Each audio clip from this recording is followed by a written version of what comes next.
Hi, this is Zak Mir with the US Chartbreakers here at Zak's Traders Cafe for Tuesday, the 16th of July. Starting off with the S&P, and here you can see that we've got progress within this rising trend channel that's been in place since September, October. We are consolidating at the best levels. We're looking for the top of that rising trend channel from back in the autumn 5850, hopefully by the end of next month. On the downside, hoping that there won't be anything lower than the old June resistance around 55.10. 20, worst case at the moment, obviously the floor of that channel, and the 50-day moving average just below 5,400. The Nasdaq, and here you can see that we've got the market consolidating near the floor of that rising April trend channel. It was always going to be an area that this market would find interesting. 19,900, the previous resistance on the way up back in June, and hoping that above that we'll head up to the top of that rising trend channel from back in the spring, 21,600 or so by the end of next month, giving this market a bit of time. We did have bearish divergence, but so far it hasn't actually kicked into knocking the price of the Nasdaq. Moving on to the stocks, and starting off with Aon Biopharma. Here, a beautiful situation in the sense that we've had the rebound after a rather horrific bear run that was there from from March to May. We've gapped through the 50-day moving average and broken through neckline resistance around $2 above that. We're looking for the top of that falling trend channel from back in April up towards $4.80. by the end of next month. But the key here is basically staying above that 50-day line and ideally the $1.50 area if we can't hold above $2.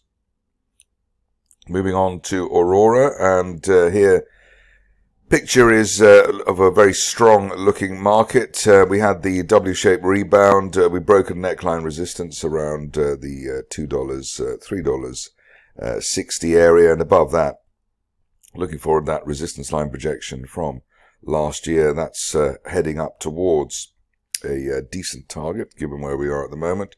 Looking for up to $6 plus, maybe even up towards $7, $6.80, a favored destination at that one-year resistance line projection. But the key here, I suppose, is staying above the $4 level, $3.80 to $4 level in the meantime.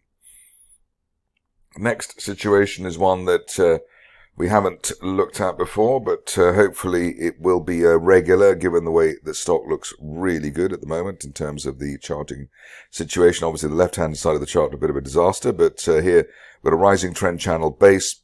We've gapped up above the rising 50-day line, U-shaped bull flag as I call it, and just above $2.30 we're looking for up to the $4 area by the end of next month, or even sooner than that. But nice saucer-shaped formation there on Clear Mind.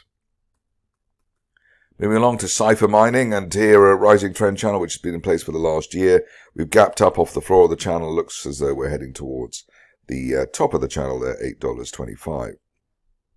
Over the course of the next 4 to 6 weeks, ideally we stay above the floor of the gap there, around $4.60. Difficult to avoid Donald Trump at any time at the moment, and here we've got Trump Media and Technology, where the shares have obviously had a gap higher after the events of the weekend, but hit that line of resistance there. That's around $46. Need an end-of-day close above that to give us a fresh move up to the upper parallel, the triangle top there from the turn of the year, as high as the $65 area. So everything really hinging on that line there. Ideally, we don't have an end-of-day close back below the old initial July peak in the $39 area. Next up is something which is perhaps not quite so dynamic, but inner data is next. Here you can see that we've got this move towards that top of that triangle there from the early part of summer 2023, and the line there heading towards as high as $21. We're looking for that by the end of this month, while we remain above recent resistance around $17. On to the last three, and starting off with Prelude. Here you can see we've got a rising trend channel in place since last summer, top of the channel there, heading for $6.70, and we're looking for that while we remain above the old $5 resistance from early March.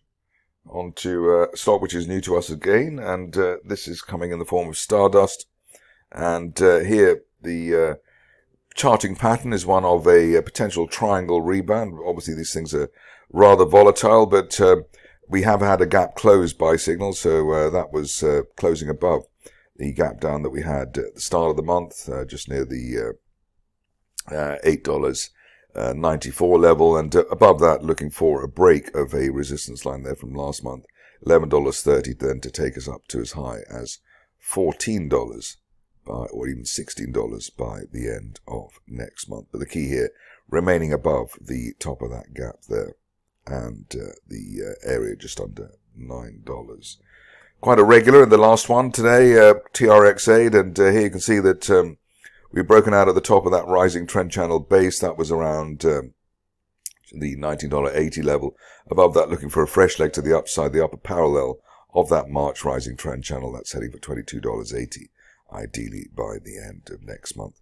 Want to see the shares remain above recent support at $16 at the very least.